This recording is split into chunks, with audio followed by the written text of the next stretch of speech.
ನೀನು ಕರೆತಂದದ್ದು ಸುಂದರಿಯನ್ನೆಲ್ಲ ತಿರುಗಿ ನೋಡಬಹುದು.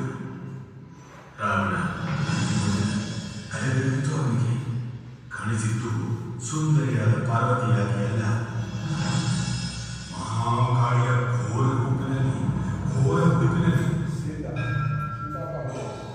ನಾರದರು ನಿಜವನ್ನೇ ಹೇಳಿದರು. ಮಾಯೆಯ ಮುಸುಕಿನಲ್ಲಿ ಮಂಕಾಗಿದ್ದ ರಾವಣ ಏನು ಮಾಡುವುದು ಎಂದ.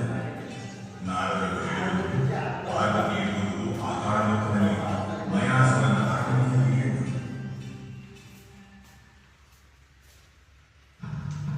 ಸರಿ, ಗಾಳಿಗಿಂತ ಪಾತಾಳ ಲೋಕಕ್ಕೆ ಮಾರ್ಗಿ ರಾವಣ ಮಯಾಸುರನ ಜೊತೆ ಓಡಿದ್ದ.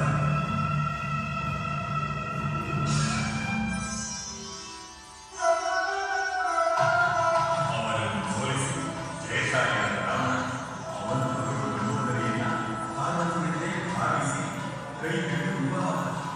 ఇటు నుంచి తీసుకోండి.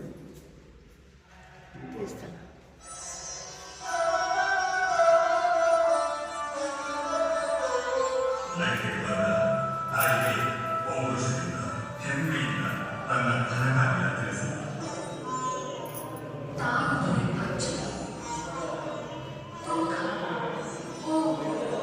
ಮಗ ತನ್ನ ಕೆಲಸ ಮಾಡಲಿಲ್ಲ ಎಂಬ ಬೇಸರ ಆತ್ಮದಿಂದ ತರಲಿಲ್ಲ ಮಗ. ಮಾಯೆಯ ಮಬ್ಬಿನಿಂದ ಹೊರಬಂದ ಮಹಾಶೂರ ರಾವಣ ತನ್ನ ಘನಕಾರ್ಯಕ್ಕಾಗಿ ಹೋಗಿದ. ಮತ್ತೆ ಶೌರ್ಯ ತುಂಬಿ ಬಂತು. ಶಿವನನ್ನು ಬೇಡವೇ? ಇಲ್ಲ. పార్వతీదేవిని అడుగుతాడు కదా.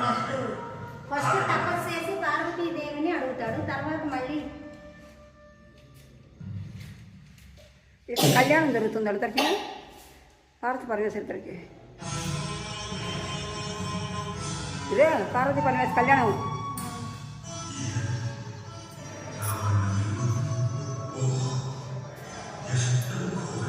కాదండి, రావణాసురుడిని పెళ్లి చేసుకుంటాడుగా. పార్వతీదేవిని అడిగితే ఆమె వేరే రావణాసుడికి వేరే ఆయన ఇచ్చి పంపిస్తాడు నారదుడు. తర్వాత వాళ్ళ అమ్మని చూసి నేను పార్వతీదేవిని తెచ్చాను చూడు అంటే తిట్టి పంపించింది. మళ్ళీ తపస్సు చేస్తాడు. అనుకోండి, ఆత్మలింగం కోసం. పార్వతిని తీసుకొచ్చి పార్వతి కాదని చెప్పింది తల్లి. నేను పార్వతిని కాదు, నేను పాతాళ లోక కుమార్తెని అని చెప్తాను. నారదుడు ఇదంతా చేసేది. ఇదిగో ఈయనే వినాయకుడు